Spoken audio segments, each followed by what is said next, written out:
Sur la France qui subit sa première vague de chaleur de l'année, jour et nuit, avec une dizaine de degrés au-dessus des normales de saison. 16 départements étant placés ce soir en alerte orange canicule, notamment l'Ille-et-Vilaine. On retrouve Mylane Argelas à Rennes. Vous êtes avec la patronne d'une institution de la restauration rennaise, Mylane.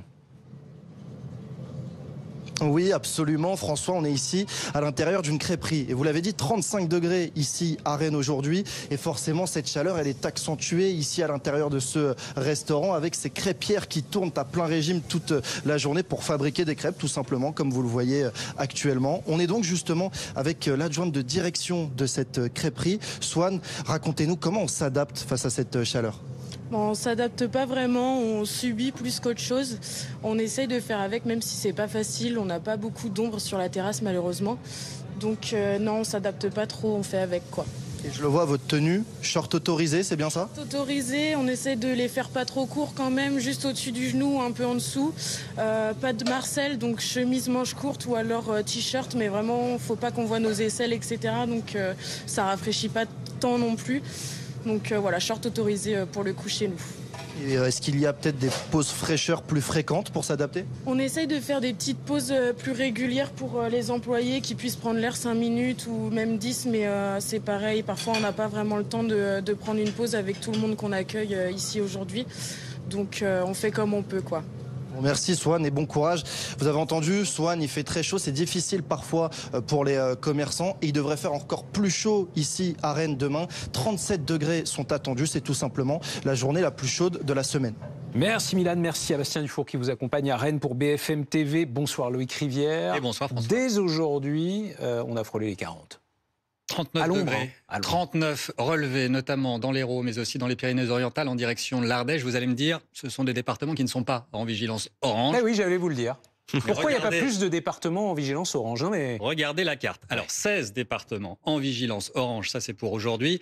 Pour demain, ce sont les mêmes départements en vigilance orange, mais voyez la vigilance jaune qui progresse vers le nord du pays.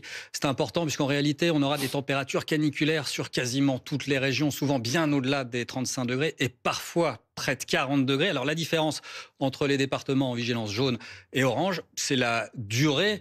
C'est le fait que cette chaleur va plus ou moins retomber rapidement. 3 jours, 3 nuits en ce qui concerne les départements en vigilance orange, un peu moins pour les départements en vigilance jaune. Bonsoir Bastien Odoul, Baptiste Odoul, merci d'être avec nous. Vous êtes jardinier, créateur de contenu. Je crois que vous n'êtes pas loin de 100 000 personnes qui vous suivent sur les réseaux. Vous faites partie de ces métiers qui travaillent en extérieur. Comment on jardine sous canicule? Est-ce qu'on jardine sous canicule déjà?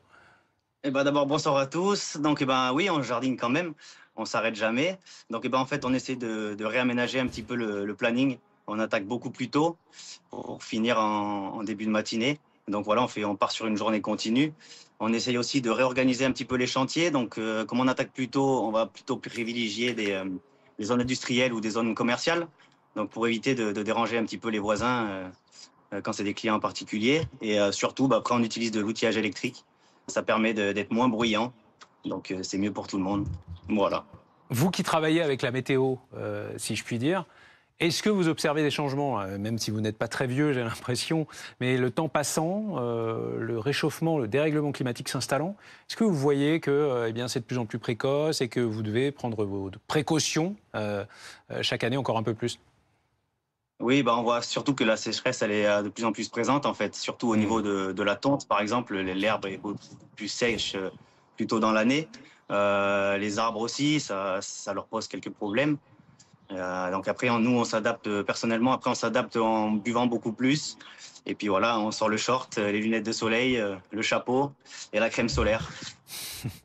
François Pitrel est avec nous, journaliste environnement BFM TV. Bonsoir François. Bonsoir. Ce sujet de l'adaptation au réchauffement climatique, il revient à chaque épisode de cette nature. Là, c'est une vague de chaleur, une alerte canicule qui touche 16 départements. Est-ce qu'on s'adapte bien aujourd'hui? Alors tout dépend de quoi on parle. Si on parle des bâtiments, par exemple, en France, on considère qu'il y a à peu près 10% des bâtiments qui sont adaptés à ces fortes chaleurs. 10% seulement sur tout le territoire français.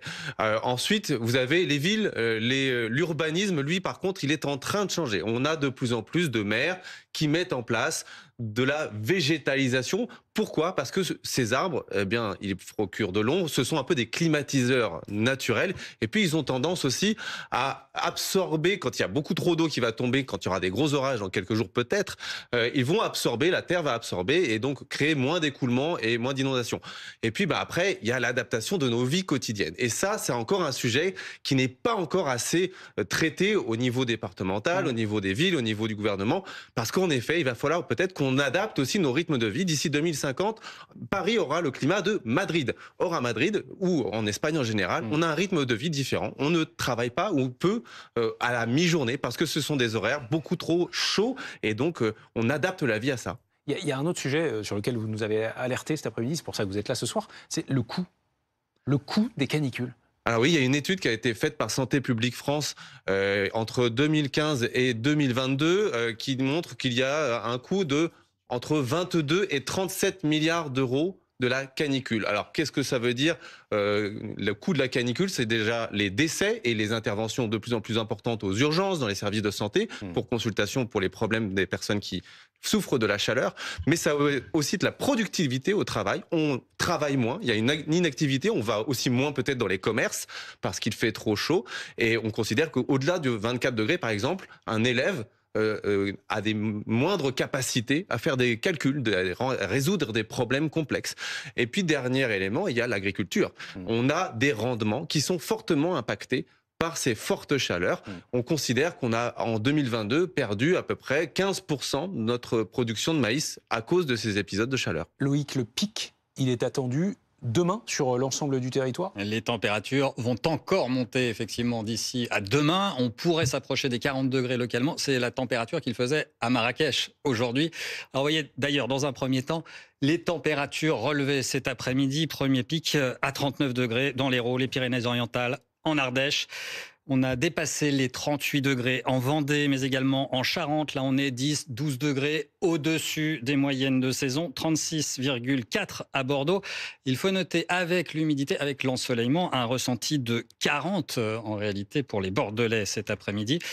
Et donc, peu à peu, ces températures vont encore gagner quelques degrés, mais surtout, elles auront bien du mal à baisser cette nuit. C'est le problème des canicules, c'est qu'on n'a pas le moment pour pouvoir recharger les batteries, même la nuit, difficile de trouver le sommeil avec 27, 30 degrés et au plus bas, demain matin, pas moins de 24 degrés pour les Niçois, 23 degrés notamment en Vendée et dans l'après-midi, vous voyez ces pointes à 37 degrés, notamment du côté de Cherbourg, mais aussi à Limoges en descendant en direction de Toulouse. On va s'approcher des records pour un mois de juin. Les voici sur cette carte. Ils sont atteignables notamment de l'intérieur de la Bretagne en allant en direction du Val-de-Loire. Il faudra patienter jusqu'à dimanche pour voir la situation s'améliorer. Alors progressivement, par l'ouest, on va perdre 10, 12 degrés en allant vers l'océan. Et les plus fortes chaleurs vont progressivement se replier en direction du sud-est. 16 départements en vigilance orange, dont le Rhône. Romain Ethuin, vous êtes à Lyon pour BFM TV. Vous n'êtes pas seul parce que vous êtes avec des supporters de rugby qui vont ce soir assister à une demi-finale Bayonne-Toulouse sous le cagnard.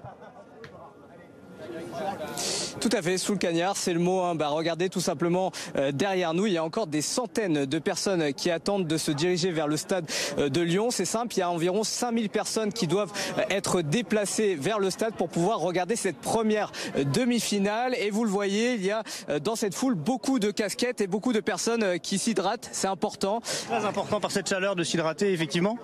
C'est la grande fête du rugby, ça fait 11 ans qu'on fait ça entre amis. Je pense qu'il y a plein de gens qui viennent, 13, 12, 13, peu importe. Et ce soir, il y aura du rouge et noir et demain soir aussi apparemment. Il faut savoir qu'on vous a vu toute la journée dans la ville. Aujourd'hui, il a fait très chaud. Vous avez quand même l'habitude, vous, à Toulouse. Bah ouais, effectivement, je pense que le chaleur, ça va nous aider. Mais en même temps, les Bayonnais, eux aussi, sont du sud-ouest. Et je pense que ça va être un très beau match avec un beau public bayonnais également. Bon, en tout cas, la chaleur, ça va pas empêcher d'avoir une bonne ambiance à ce qu'on voit. Aucun problème. Chanter, ça fait se refroidir. Donc tout va bien se passer.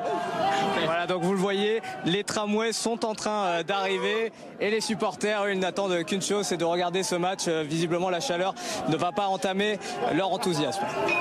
Merci Romain, merci à Timothée Piron qui vous accompagne à Lyon pour BFM TV.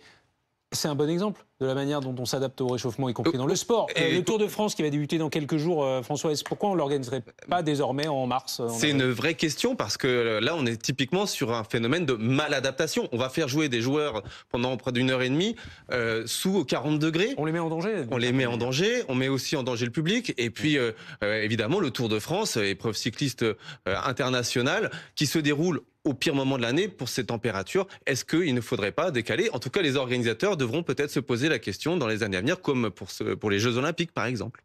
Un dernier mot, Loïc. Combien de temps ça va durer?